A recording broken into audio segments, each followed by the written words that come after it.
बिस्मिल्लाहिर्रहमानिर्रहीम। अस्सलामुअलैकुम। सिरात मुस्तकीम सऊदी न्यूज़ चैनल में आप सबको खुश आमदीद कहा जाता है।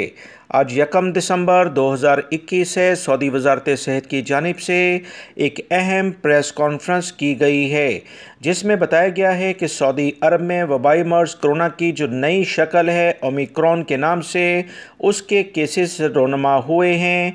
ताज़ा तरीन जो इतलात आई हैं उसके मुताबिक 34 अफराद यानी 34 अफराद कोरोना में सऊदी अरब में मुब्तला हो चुके हैं, जबकि 26 अफराद सेहतियाब भी हुए हैं। एक शख्स का कोरोना की वजह से पिछले 24 घंटों के दौरान सऊदी अरब में इंतकाल भी हो गया है।